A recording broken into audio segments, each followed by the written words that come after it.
نحمده ونستعينه ونستغفره ونؤمن به ونتوكل عليه ونعوذ بالله من شرور أنفسنا ومن سيئات أعمالنا من يهده الله فلا مضل له ومن يضلله فلا هادي له ونشهد أن لا إله إلا الله وحده لا شريك له ونشهد أن سيدنا وسندنا وحبيبنا وشفيعنا محمد صلى الله عليه وعلى آله وأصحابه وبارك وسلم. أعوذ بالله من الشيطان الرجيم. بسم الله الرحمن الرحيم. ألف لام ميم. ذلك الكتاب لا ريب فيه هدى للمتقين. آمنت بالله صدق الله مولانا العظيم. درود شریف پڑھ لیں. اللهم صل على روح محمد في الأرواح. اللهم صل على جسد محمد في الأجساد. اللهم صل على قبر محمد في القبور.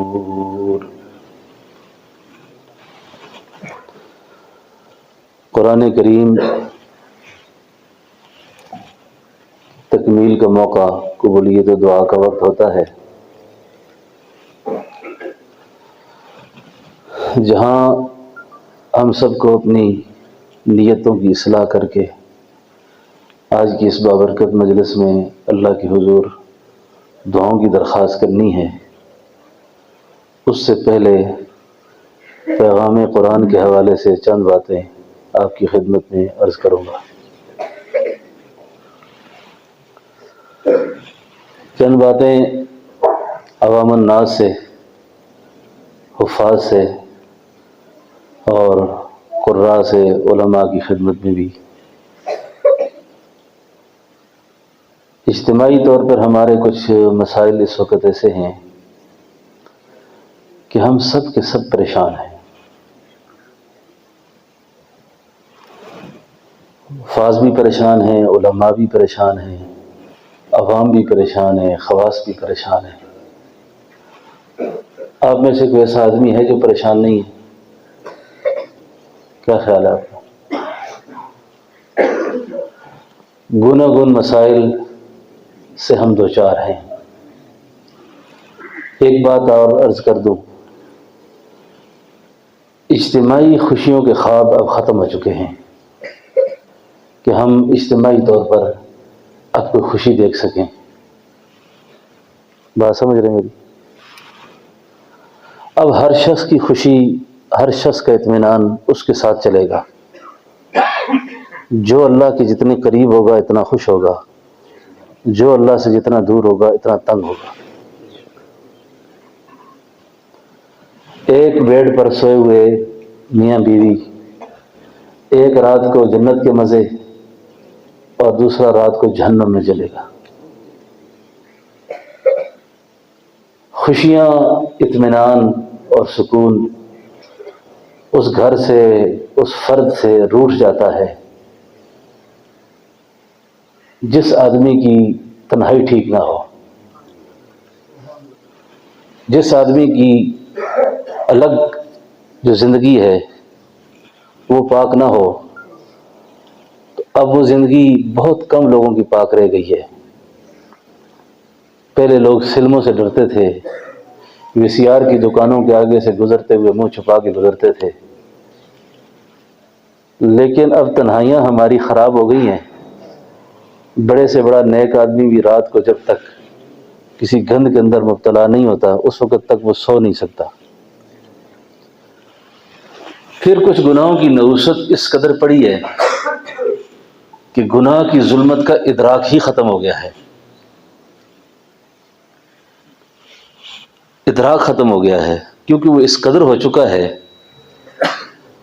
دل زنگ آلود ہو گیا، دل پر ظلمت اور غفلت اس قدر آئی ہے کہ بڑے گناہوں میں سے جس کو ہم بہت بڑا گناہ سمجھتے تھے، بدنگاہی، اس بدنگاہی کا تو تصور ہی ختم ہو گیا کہ یہ بھی کوئی گناہ ہے۔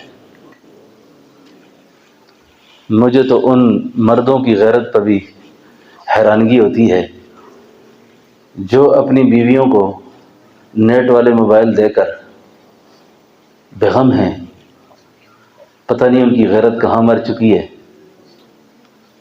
کہاں دفن ہو چکی ہے، کہ جس کو اتنا بھی تمیز نہیں ہے کہ اس کی بہن، بیٹی، بیوی، اس کا پردہ، اس کا شرم محفوظ بھی ہے کہ نہیں ہے۔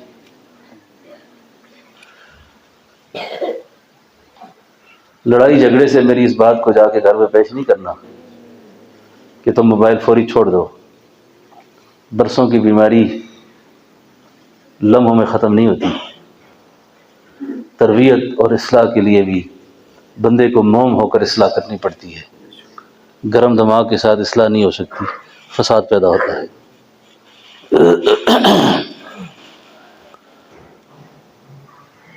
اب اجتماعی خوشیاں اور اجتماعی اطمینان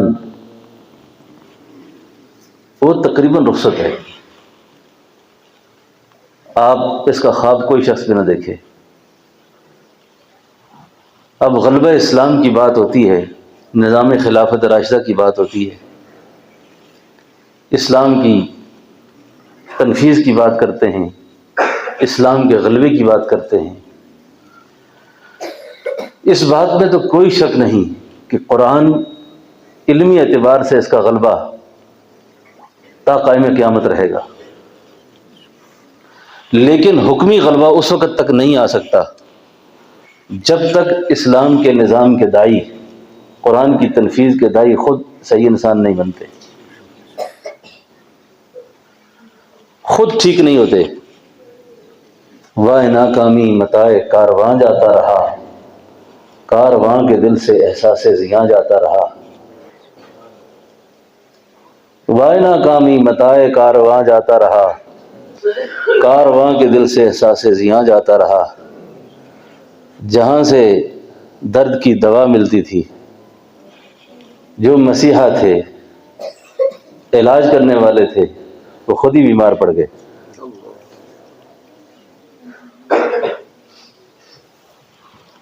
سید نفیس شاہ صاحب رحمۃ اللہ علیہ بہت سارے دل بزرگ گزرے، بڑے درد سے ایک شعر کہہ کر گئے، یہ کیسا وقت آیا سلوک و احسان کے سلسلوں پر، جہاں مشائخ کی رونقیں تھیں وہ خانقاہیں ترس رہی ہیں۔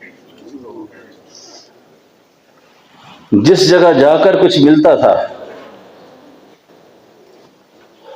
وہ جگہ ٹھنڈی پڑ گئی ہیں، حرارت نہیں رہی۔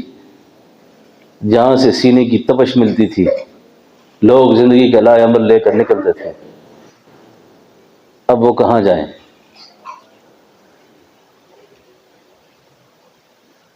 اب ضرورت اس بات کی ہے، ہر شخص یہ نہ کہے کہ وہ ٹھیک نہیں ہے، میں ٹھیک نہیں ہوں۔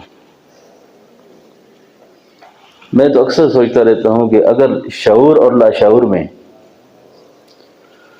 اگر کوئی خدا کی بغاوت کسی شخص میں موجود ہے اور اس کو پتہ ہے کہ میں بدنگاہی کا مریض ہوں، میں غیبت کا مریض ہوں، میں چوری چغلی کا مریض ہوں، اس کو تو حق پہنچتا ہی نہیں ہے کہ وہ کسی آدمی کی اصلاح کا بیڑا اٹھائے یا کسی پہ انگلی اٹھائے، کیونکہ وہ خود بیچارہ پریشان ہے۔ ابھی قیدی کو چھڑا نہیں سکتا، کبھی بھی ایک کو قید سے باہر آنا ہوگا۔ اس وقت میرے سامنے تقریباً مجمع جو بیٹھا ہوا ہے صلحاء کا ہے، آپ ایسے لوگ نہیں ہیں کہ آپ نے کوئی دین کی بات یا قرآن کی بات کو نہیں سمجھ رہے۔ سب سے بنیادی نقطہ یہ ہے کہ ہم سب کو اپنا غم کرنا چاہیے۔ مجدد ملت حضرت تھانوی رحمۃ اللہ علیہ فرماتے ہیں قرآن کریم کی اس آیت کے تحت، دیکھو آپ علماء ہیں، اہل دعوت ہیں، دیندار ہیں، آپ کے پیچھے لوگ چلتے ہیں، آپ کی بات پر لوگوں کو اعتماد ہے، قرآن کریم کی اس آیت میں اگر غور کریں، اللہ فرماتے ہیں فمن اظلم ممن افترى علی اللہ کذبا، اس سے بڑا جھوٹ اور کوئی ہو سکتا ہے کہ بندہ اللہ پر جھوٹ باندھتا ہو؟ وہ کہتے ہیں اللہ پر کیسے جھوٹ باندھے گا، اللہ پر کیسے جھوٹ باندھے گا؟ نے کہا وہ اللہ پر جھوٹ ایسے باندھے گا کہ وہ شکل اللہ والوں کی بنائے گا، شکل علماء کی بنائے گا، شکل اہل دین کی بنائے گا، اہل دعوت کی بنائے گا، اس شکل پر لوگ بھول جائیں گے۔ اس شکل پر جب لوگ بھول جائیں گے اور وہ اس حلیہ اور شکل کے اندر ایسا کرتوت کر بیٹھے گا، اس سے بڑا بہتان اور اس سے بڑا الزام اور کوئی نہیں کہ اس شخص نے اللہ پر جھوٹ باندھا ہے۔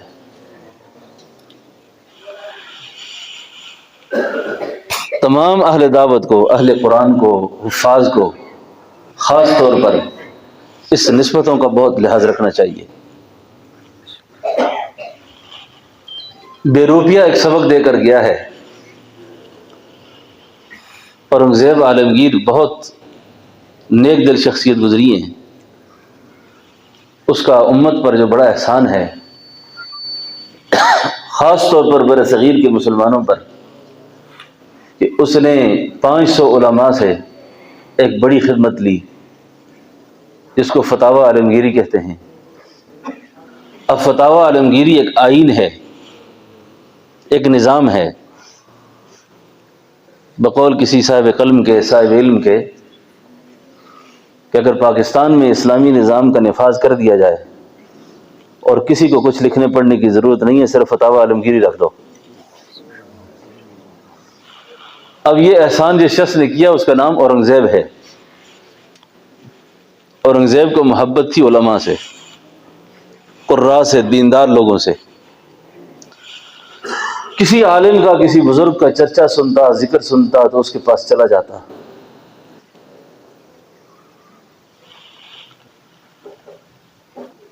اور اس کی خدمت کرتا۔ اس دور کا ایک بے روپیہ ایک دن اورنگزیب سے ملا تو اورنگزیب نے کہا تو نے بڑے لوگوں کو دھوکہ دیا ہے، جس دن تو نے مجھے دھوکہ دیا تو میں تجھے اتنے 1000 اشرفیاں انعام دوں گا۔ بے روپیے نے معلوم کیا کہ اس بادشاہ کی کمزوری کیا ہے۔ کسی نے کہا یہ داڑھی والوں سے، پگڑی والوں سے، اسلامی لباس والوں سے بڑا متاثر ہے۔ تو کیا ہوا؟ اس آدمی نے وہی حلیہ اختیار کیا، وہی چال ڈھال اختیار کیے، وہ ڈھنگ اختیار کیا، اور کسی دور جگہ پہ جا کر ایک خانقاہ بنا لی اور لکھ دیا یہ ایک اللہ والے کی درگاہ ہے، یہاں کوئی دنیا دار نہ آیا کرے، یہاں کوئی دنیا دار نہ آیا کرے۔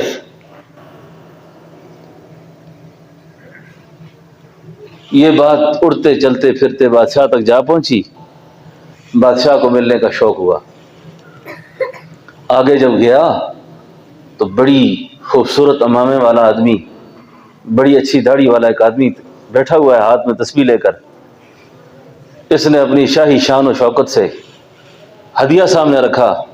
انہوں نے کہا خود بھی اٹھو اور اس ہدیے کو بھی اٹھاؤ، تجھے پتہ نہیں میں نے کہا یہ فقیر کی جگہ ہے، کوئی دنیا دار یہاں نہ آیا کرے۔ بادشاہ اور متاثر ہو گیا۔ خیر اپنے ہدیے کو اٹھا کر بادشاہ واپس گھر پہنچا۔ اس بے روپیے نے جو اللہ والوں کا روپ دھار کر بیٹھا تھا، سب سے پہلا کام یہ کیا کہ سر سے عمامہ اتارا، داڑھی کاٹی، وہی اپنا جو پرانا لباس تھا وہ پہنا، سیدھا بادشاہ کے پاس آیا اور آ کر کہنے لگا جو میرا انعام ہے وہ دے دیں آپ، کہ آپ نے کہا تھا مجھے اگر دھوکہ دیا تو میں اتنا انعام دوں گا، آج دھوکہ دے دیا، سناؤ ابھی۔ اوہو، بادشاہ کو خیال آیا بات تو ٹھیک کرتا ہے، یہ بات تو ٹھیک کر رہا ہے یہ، اب کیا کریں؟ بادشاہ نے کہا انعام تو میں تجھے دیتا ہوں، لیکن مجھے یہ بتاؤ کہ وہ جو ہدیہ میں تجھے دے رہا تھا وہ اس انعام سے کہیں زیادہ تھا، وہ آپ نے کیوں نہیں لیا؟ مسلمانوں، اس بے روپیہ کا جواب سنو، پھر رات کو سونے سے پہلے اپنا اور احتساب بھی ہم نے کرنا ہے کہ بے روپیے نے جواب کیا دیا۔ بے روپیے نے کہا بادشاہ سلامت، بات یہ ہے جس روپ کے اندر میں وہاں بیٹھا ہوا تھا اس روپ میں اگر میں آپ سے فراڈ کرتا، دھوکہ کرتا، تو ہندوستان کی خانقاہوں کے سارے اولیاء بدنام ہو جاتے، سارے علماء بدنام ہو جاتے، سارے قراء بدنام ہو جاتے کہ اس حلیے کے لوگ ایسی حرکتیں بھی کرتے ہیں۔ بے روپیہ کتنی بڑی دعوت دے کے گیا ہے، کتنا بڑا پیغام دے کر گیا کہ اس حلیے کے ساتھ مناسب نہیں۔ تو میں آپ بچوں آپ سے ایک بات آپ سے کرتا ہوں، آپ کو آج اللہ تعالیٰ نے جو دولت دی ہے، یہ دولت پتہ ہے کون سی ہے؟ علماء نے لکھا ہے کہ جس آدمی کو خدا قرآن کی دولت دیتا ہے نا، اس کے دل سے خشیت اللہ اس وقت تک نہیں اٹھاتا۔ ہم آیات پڑھتے ہیں انما یخشی اللہ من عباد العلماء، کہ خدا سے ڈرنے والے یہ ہیں۔ جب یہ خدا سے بے باک ہوتے ہیں تو کیوں ہوتے ہیں؟ یہ اس وقت تک خدا ان کے دل سے خشیت کو اٹھاتا نہیں ہے، اپنے قرب کو واپس نہیں کرتا، جب تک یہ خدا کی شعور کے اندر آ کر نافرمانی میں مبتلا نہیں ہوتے۔ جب شعوری طور پر خدا کے باغی بن جاتے ہیں، اللہ ان سے اس جوہر کو واپس کر دیتے ہیں، اور جس وقت خشیت کا جوہر واپس ہو جائے تو بس یہ ایسا ہی ایسا ایک شخص ہے، بس یہ ایسا ہی ایک آدمی ہے بس۔ اب یہ دولت کون سی ملی؟ علماء نے لکھا ہے کہ بل ہوا قرآن مجید فی لوح محفوظ۔ جب اللہ تعالیٰ نے قرآن کریم کے نزول کا فیصلہ کیا تھا، اس نزول کے وقت اللہ نے آدم علیہ السلام سے لے کر تا قائم قیامت تمام انسانوں کی دلوں کی تختیوں کو اللہ نے پرکھا تھا، جانچا تھا، ٹٹولا تھا کہ مجھے کوئی تختی ایسی ملے جس تختی پر میں اس کتاب ہدایت کو اتاروں۔ فرمایا کل کائنات کے اندر آدم علیہ السلام سے لے کر قیامت تک جتنی انسانیت کو پیدا کرنا تھا، ان سب کے اندر ایک آمنہ کے لال کا دل تھا، آپ کا قلب اطہر تھا، جس قلب اطہر پر اللہ نے اس کتاب کو اتارا ہے۔ اور اس قلب مبارک کی آج جو خیرات ملی ہے نا، وہ مفتی عامر شہزاد صاحب کے مدرسے کے ان طلباء کو بھی ملی ہے۔ اس دل سے ان بچوں کے دل میں بھی کچھ دولت منتقل ہوئی ہے۔ تو بچوں، تمہارا تعلق اب بھی ہمارا اہل سنت کا یہی عقیدہ ہے کہ ہمارے ایمان اب بھی جو محفوظ ہیں، اب بھی جو محفوظ ہیں، اس کی شعائیں بارگاہ رسالت سے جڑی ہوئی ہیں، آپ کے قلب اطہر سے جڑی ہوئی ہیں۔ یہ چشمہ وہاں سے جاری ہے، یہ آگے تقسیم ہوتا ہے، تقسیم ہوتے ہوتے کچھ حصہ آپ کو بھی مل گیا ہے۔ اور جس کے سینے میں اتنی بڑی دولت ہو، اتنی بڑی دولت ہو، اتنی بڑی دولت ہو، میں آپ سے کیا عرض کروں۔ ایک نوجوان نے مجھ سے ایک بات کی، اس نے کہا کہ ایک خاتون نے مجھے اپنے فریب میں اور اپنے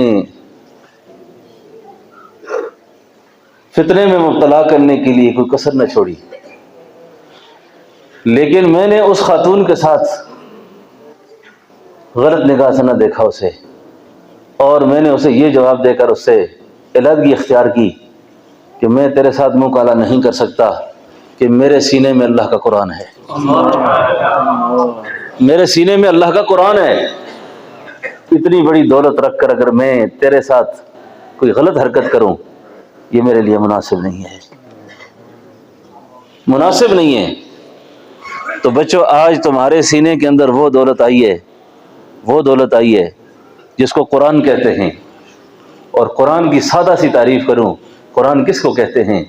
قرآن اللہ اور نبی کی باتوں کو کہتے ہیں۔ اللہ نبی آپس میں جو گفتگو کرتے رہے اس گفتگو کو قرآن کہتے ہیں، اور اس گفتگو کے لیے اللہ نے تمہارے سینے منتخب کیے، تمہارے سینے منتخب کیے، اور تم وہ جماعت ہو جس جماعت کو اللہ قیامت والے دن کہے گا ٹھہر ٹھہر کے پڑھ، جس طرح کہ تو دنیا میں ٹھہر ٹھہر کے پڑھتا تھا، پڑھتا جا اور جنت کے درجوں پہ چڑھتا جا، جہاں تیرا قرآن ختم ہوگا وہی تیرا مقام ہوگا۔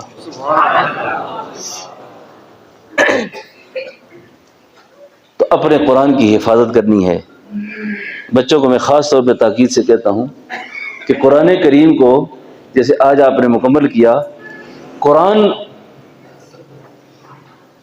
ایک نصاب نہیں ہے، قرآن ایک نصاب، ایک کتاب ہے بس پڑھ کے گزر گئے۔ قرآن ایک ضابطہ حیات ہے، زندگی کا دستور ہے۔ اس وظیفے کو ہمیشہ کرنا ہے، اور اس وظیفے کو کرنے کا جو طریقہ ہے نا، آپ نماز تو ویسے بھی پڑھیں گے، نماز کے اندر قرآن کو بالترتیب پڑھنا شروع کر دیں، ترتیب سے پڑھنا شروع کر دیں، اور ترتیب سے پڑھتے پڑھتے 3 مہینے میں، 4 مہینے میں، 2 مہینے میں قرآن مکمل آپ کا نماز والا۔ اور اس کے علاوہ 3 پاروں کی تلاوت کو معمول بنائیں۔ ہمارے اکابر میں حجت الاسلام قاسم العلوم والخیرات حضرت مولانا نانوتوی رحمۃ اللہ علیہ اس بر صغیر کے مسلمانوں پر خاص طور پر اس شخص کا بہت بڑا احسان ہے۔ آج جو انگریز اور سامراج کی جو دشمنی ہے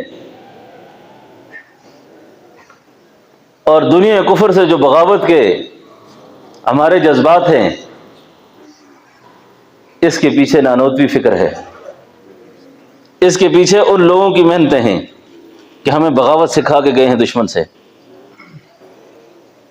اور اللہ نے ان کے کام کو اتنی قبولیت بخشی ہے کہ دین کی جو محنت چھوڑ کر گئے ہیں، جو شعبہ چھوڑ کے گئے ہیں، وہ شعبہ اب بھی اور انشاءاللہ قیامت تک کام کرتا رہے گا۔ ان کا دعوت و تبلیغ بھی زندہ ہے، ان کا شعبۃ تزکیہ و احسان بھی زندہ ہے، ان کی سیاست بھی زندہ ہے، ان کا جہاد بھی زندہ ہے۔ اور اگر یہ ساری شکلیں آدمی نے دیکھنی ہوں تو جہاد کو افغانستان میں دیکھے، تزکیہ کو حضرت تھانوی کی شکل میں اکابر کی صورتوں میں خانقاہوں میں دیکھے، اور ان کے دعوت و تبلیغ کو دیکھنا ہو تو گلی گلی کریا کریا مولانا الیاس کی محنت کو دیکھے، ان کی سیاست کو دیکھنا ہو تو شیخ الاسلام حضرت مدنی کی سیاست سے لے کر اب تک قائد جمعیت مولانا فضل الرحمان کی صورت میں ان سارے نظاموں کو مشاہدہ کر سکتا ہے۔ تو بہرحال حضرت نانوتوی کی بات کو عرض کرتا ہوں، ان کے ایک بیٹے تھے صاحبزادے، ان کا نام ہے حافظ محمد احمد، ان کے صاحبزادے تھے حضرت حکیم الاسلام قاری محمد طیب۔ قاری محمد طیب صاحب رحمۃ اللہ علیہ کہتے ہیں کہ جس دن میں حافظ قرآن بنا، میرے حفظ قرآن پر میرے باپ نے جشن منایا تھا، جشن منایا تھا، اور ہندوستان بھر کے اکابر کو بلایا تھا، اور جس وقت سٹیج سج گیا، علماء تشریف فرما ہوئے، تو میرے والد صاحب نے مجھے اشارہ کیا، بیٹا ادھر آؤ۔ یہ بات آج ہر باپ کو اپنے بیٹے سے کرنی ہے، ادھر آؤ۔ میں جب قریب گیا، فرمایا بیٹا جس طرح آج میں تجھے بلا رہا ہوں، اس طرح مجھے میرے باپ حضرت نانوتوی نے بلایا تھا، اور حضرت نانوتوی نے بلا کے مجھ سے یہ کہا تھا، بیٹا جب میں مر جاؤں تو میرے مر جانے کے بعد مجھے کتنا ایصال ثواب کرو گے، کتنا قرآن پڑھ کے بخشو گے؟ تو میں نے عرض کیا حضرت 3 پارے پڑھوں گا۔ تو قاری طیب صاحب فرماتے ہیں کہ مجھ سے میرے والد حضرت حافظ احمد صاحب نے کہا، میں اپنے باپ کے پیچھے 3 پارے پڑھتا ہوں روزانہ، تم کتنا قرآن پڑھو گے؟ میں نے کہا ابا جی میں بھی 3 پارے پڑھوں گا۔ حضرت قاری صاحب رحمۃ اللہ علیہ بہت بڑا آدمی گزرا ہے، سفر و حضر میں 3 پارے کا معمول روز کا ناغہ نہیں ہوا، 3 پارے قرآن پڑھنے کا معمول۔ تو آپ بچوں سے میں بھی کہتا ہوں کہ آپ بچوں جب آپ قرآن کریم پڑھو گے نا، اپنے والدین کے لیے ضرور پڑھنا، اپنے اساتذہ کے لیے ضرور پڑھنا۔ جب آپ ان کو ایصال ثواب کر دیں گے، کبھی ہم بھی یاد آئے تو ہمیں بھی بخش دینا ثواب، ٹھیک ہے نا انشاءاللہ۔ تو قرآن کریم کے ساتھ یہ تعلق انشاءاللہ رکھیں گے اور قرآن کریم کو سینے سے لگائیں گے، قرآن سے اپنا تعلق مضبوط رکھیں گے، تو قرآن کبھی بھی آپ کو ضائع نہیں کرے گا۔ اور جس وقت قرآن کو چھوڑ کر حضرات علماء سے انتہائی معذرت کے ساتھ میں نے بزرگوں سے سنا ہے، جس شخص نے قرآن چھوڑ کر دنیا کو اختیار کیا وہ ذلیل ہوا ہے۔ اور قرآن کے ہوتے ہوئے، دین کے ہوتے ہوئے جس کو خدا نے دنیا دی ہے، یہ فتوحات ہیں۔ ورنہ قرآن چھوڑ کر، اتنی بڑی دولت چھوڑ کر دنیا کے پیچھے مارا مارا پھرو گے تو دنیا سوائے ذلیل کرنے کی اور کچھ نہیں کرے گی۔ اور قرآن سبحان اللہ یہ چمکا دیتا ہے آدمی کو، عزت دیتا ہے آدمی کو، اور ایسی عزت دیتا ہے، ایسی عزت دیتا ہے کہ میں نے ایسے بے شمار لوگ دیکھے ہیں، ایسے بے شمار قراء دیکھے ہیں جن کو اپنا نام لکھنا بھی نہیں آتا، نام لکھنا بھی نہیں آتا۔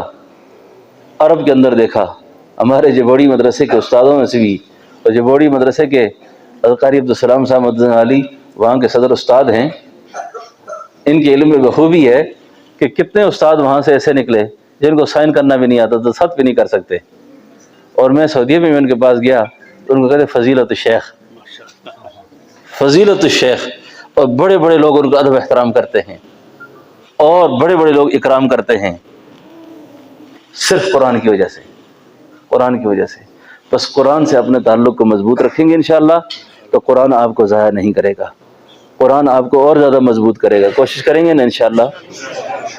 میں زیادہ بات کرنے کا متحمل بھی اس وقت نہیں، میری کوئی طبیعت ٹھیک نہیں تھی۔ گفتگو تو آپ انشاءاللہ ہمارے خطیب ذیشان، خطیب ہزارہ، بلکہ پورے ملک میں آپ کی خطابت کا شہرہ ہے۔ اللہ نے ہمارے انتہائی قابل قدر برادر بزرگ خطیب اسلام حضرت مولانا قاری عبدالسلام عزیز صاحب، اللہ رب العالمین نے صوت داودی سے ان کو نوازا ہے، اللہ نے خوش الہنی سے نوازا ہے، اور بہت اچھا قرآن پڑھتے ہیں، بہت اچھے ترنم سے اشعار بھی پڑھتے ہیں۔ تو میں بھی کبھی کبھی ترنم سے اشعار پڑھتا ہوں، آپ کو پتہ ہے نا۔ تو آج میں کیونکہ خطابت کا رنگ پھیکا نہیں کرنا چاہتا تھا، اس لیے اگر میں پڑھتا تو بڑی بدذوقی ہوتی کہ انتہائی خوش آواز آدمی کے سامنے آدمی خواہ کو قاری صاحب کو مزہ نہیں کرتا نا، آدمی جی مزہ نہیں کرتا آدمی۔ اس لیے میں اگر خوش الہانی کروں نا تو پھر خوش الہانی کے بعد آپ کو پھر وہ بات نہیں ہوگی، ٹھیک ہے نا۔ تو اس لیے میں خوش الہانی اور زیادہ وقت ابھی حضرت کی خدمت میں پیش کروں گا انشاءاللہ کہ وہی آپ سے بات کریں، کیونکہ ہم تو میزبان ہیں، ہم میزبان ہیں، حضرت ہمارے مہمان ہیں۔ اللہ ان کا سایہ تعزیت سلامت رکھے، اللہ عافیت سے رکھے۔ تو انشاءاللہ میری اتنی باتیں تھیں، اب اگلی باتیں دیکھیں آپ جاگتے کیسے ہیں، ٹھیک ہے نا انشاءاللہ۔ اب وہی حضرت آپ کو جگائیں گے انشاءاللہ۔ تو اللہ رب العالمین سے دعا ہے کہ ہمارے برادر مکرم مفتی عامر شہزاد صاحب کا یہ مدرسہ اور یہاں آنے والے تمام حضرات سے ایک گزارش ہے میری، یہ چندے کا مجھے حضرت نے کہا نہیں، میں یہ سمجھتا تھا کہ جب جاؤں گا